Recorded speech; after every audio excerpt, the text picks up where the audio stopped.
Good Morning Business. Business Plan. 7h45 sur BFM Business et RMC Découverte. Lundi, l'ANSM, donc le gendarme du médicament, avait alerté sur plusieurs traitements sans ordonnance contre le rhume, Humex, Actifed, Nurofen notamment. La molécule qu'ils contiennent peut entraîner des effets secondaires graves selon l'ANSM. Nous accueillons Luc Besançon.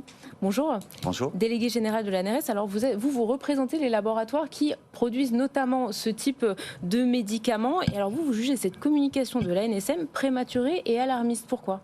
Alors tout simplement parce qu'en fait, l'ANSM a saisi au niveau européen ce qu'on appelle le PRAC, c'est le comité d'experts qui regroupe tous les experts nationaux pour voir si ces médicaments sont dangereux ou pas. Et les conclusions de cette analyse sont prévues pour le fin novembre, donc dans à peine un peu plus qu'un mois. Donc pour vous, l'ANSM tire trop tôt finalement ? Exactement. En tout cas, c'est notre point de vue, parce que finalement, c'est un gros effort qui est fait par les agences nationales et les laboratoires pour rassembler toutes les données, les analyser de façon indépendante pour pouvoir tirer les conclusions et savoir si finalement le rapport bénéfice-risque, vous savez, c'est l'objet essentiel de tout médicament, dire est-ce que les risques sont trop élevés par rapport aux bénéfices. Donc ce rapport bénéfice-risque va être réévalué de façon solide et scientifique. Mais alors évidemment, cette annonce de l'Agence du médicament de sécurité a un effet énorme. Vous avez vu toutes les unes de la presse, n'utilisez plus Humex, Actifed, Dolirum, etc. Évidemment, pour vous, pour votre secteur, c'est un peu inattendu et c'est un peu brutal, parce que j'imagine que les ventes vont s'effondrer. Est-ce que c'est une grosse partie du chiffre d'affaires de cette filière qui vend donc des médicaments sans ordonnance ? Alors, ça représente 25 millions d'euros de chiffre d'affaires à peu près au niveau de la pharmacie chaque année. Ça fait à peu près 4 millions de boîtes. C'est pas forcément quelque chose de majeur. Par contre, c'est vrai que le principe, la méthodologie de se dire on vous demande une expertise et on n'attend pas le résultat de l'expertise pour prendre une conclusion, alors que c'est des produits qui sont sur le marché depuis presque 30, 40, 50 ans. Donc ce n'est pas des nouveaux produits, ils sont bien connus, le profil de risque il est elle aussi bien connu. Et qu'en même temps... Les risques, je les rappelle, c'est ce que dit en tout cas la SM, c'est des effets secondaires graves comme des AVC et des infarctus.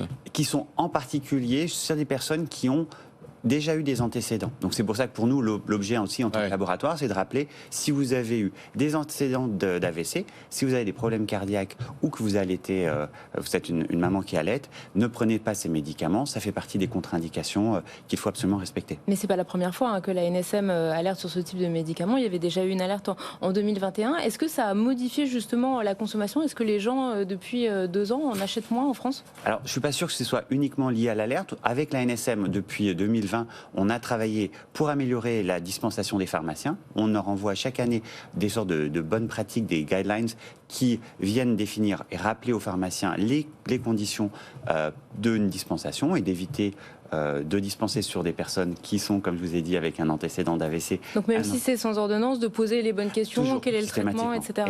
Au client. Et de toute façon, tout médicament, vous savez, c'est un produit pas anodin. Donc on se doit, en cas de doute et de façon même systématique, de rappeler à son pharmacien si on a des antécédents, si on prend d'autres traitements, parce que tout ça peut avoir des impacts sur la sécurité de ce produit. Est-ce que c'est la fin de ces produits ? Parce que vous le rappeliez, ils ont un effet de vasoconstriction, c'est-à-dire qu'en fait, quand vous avez un rhume, les vaisseaux sont un peu dilatés. Là, ça va les réduire. Donc le risque, effectivement, c'est que si vous avez des vaisseaux déjà un peu étroits au niveau du cœur ou du cerveau, ça peut aggraver la pathologie. Est-ce que pour vous, il faut tirer un trait sur ces médicaments ? Alors pas nécessairement. De toute façon, ces médicaments ne sont pas forcément à utiliser dans toutes les situations. Ils ont une utilité. C'est par exemple, si ce matin j'étais allé sur le plateau BFM TV et je coule, mon nez coule énormément, bien sûr, j'essaierai peut-être de prendre du vasoconstricteur justement pour être présentable. L'objet le plus important, c'est d'utiliser ces médicaments dans un aspect bon usage.